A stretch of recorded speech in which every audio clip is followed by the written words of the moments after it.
Everyone knows James Bond drove an Aston Martin DB5, right? Not exactly.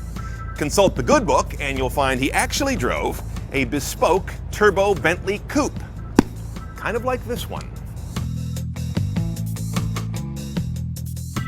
Okay, so to be accurate, Bond drove a bastardized supercharged Bentley, and this one has twin turbos that are quite legit. No matter, both unleash the hounds of hell. Our car wears a virginal coat of ice-colored paint on the outside while sporting a quilted red and black bordello motif on the inside.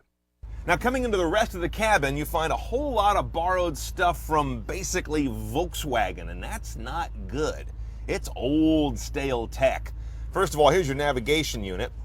What the hell's that? That's the smallest, crunchiest looking screen on Earth today. You can get a $100 Garmin that looks way better than that and functions better. So this is a big letdown. More proof that a lot of rich folks have more money than sense. And the screen is not a touch screen, even though it's easily reached and has large, what appear to be touch zones, but you got to use the assignments on the physical buttons around the side. Not a bad thing, but what a waste of real estate. I've got all of that just so I can hit street.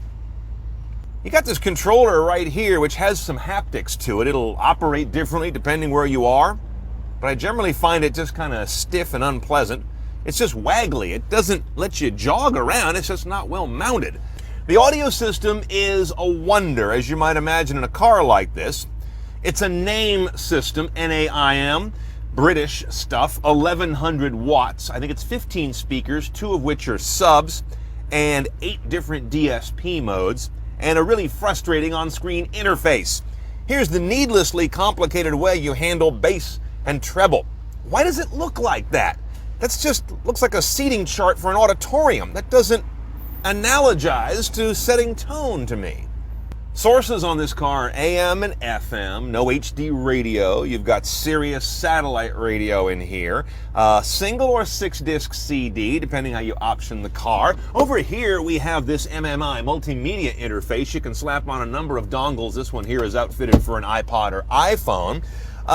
Navigating once you get an iPhone or iPod connected is kind of a disaster. If you've always wanted a Breitling watch but don't have one, just buy this car and you get one there wedged in the console. Some interesting controls down here, a rear of the shifter. Notice that we have the ride height button that lets you adjust the vehicle's height from a little higher to a little lower. And the real fun doohickeys are these two right here, which let you play with the rear spoiler.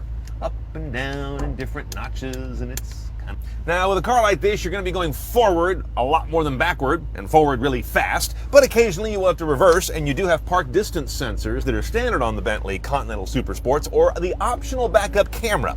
Can you believe that? You spend $267,000 on a car, and they're going to nickel and dime you for a backup camera. So be it. One gearbox in this guy, this rather charmingly adorned shifter, goes to a 6-speed automatic Tiptronic. Shifters are, thank God, appropriately mounted here on column-mounted stalks, not something that flies around with your steering wheel. So that's an important piece of credibility in this price class. But don't get too haughty and all cocky about your transmission when you buy your Bentley, because you know what? The same gearbox is found in a Hyundai Genesis. Now, in the last 50 years or so, folks have forgotten that Bentley used to be the sports and racing variant of big English cars. Rolls-Royce was always your luxury ride, but everyone thinks Bentley's just a luxury ride until you get in here. Look at these seats. These are going to remind you of a sporting heritage. A carbon fiber shell, no power adjustments to save weight. So you've got a manual lever right here to handle recline, another one up here to handle fore and aft, and if you want to change the seat height, you go to the dealer. They'll adjust that for you. Oh, and if you want to put folks in the back seat, don't. There aren't any. They took those out to save about 100 pounds and gave you a cargo shelf with a pretty cool carbon fiber hold bar. Of course, up here is where the Supersport story gets pretty super. 6-liter W12. It's a Volkswagen thing, and they own these guys. 621 horsepower, 590 foot-pounds of torque.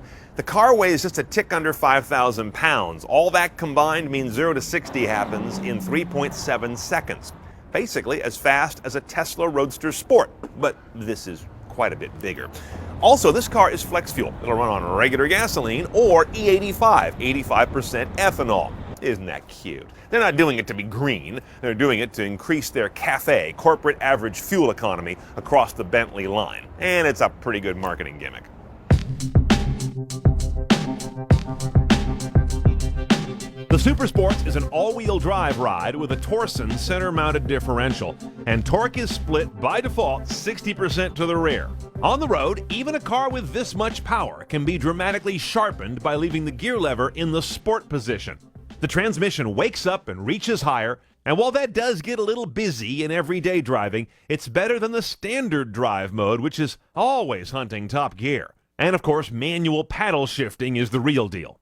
This is not the bank vault experience of other Bentleys. It's loud.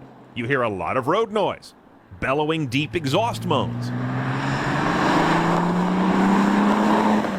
and a nasty hashing sound when you get on the carbon ceramic brakes. But if you just bought a Bentley with 2 manual seats, no cup holders, and a rear end 2 inches wider than stock, you're probably not too concerned about noise. In the end, this car wasn't as much about sheer power to me as it was about the ability to make that power fun. After a little get-acquainted time, this car shrinks, which is high praise. It's a big coupe that still knows how to dance, an English car that thinks it's German, and a great public service.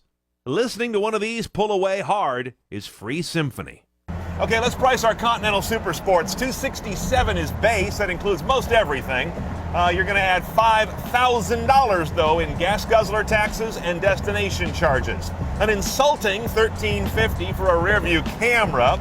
Your accountant may cringe. Your neighbors will probably sneer, but he'll love it.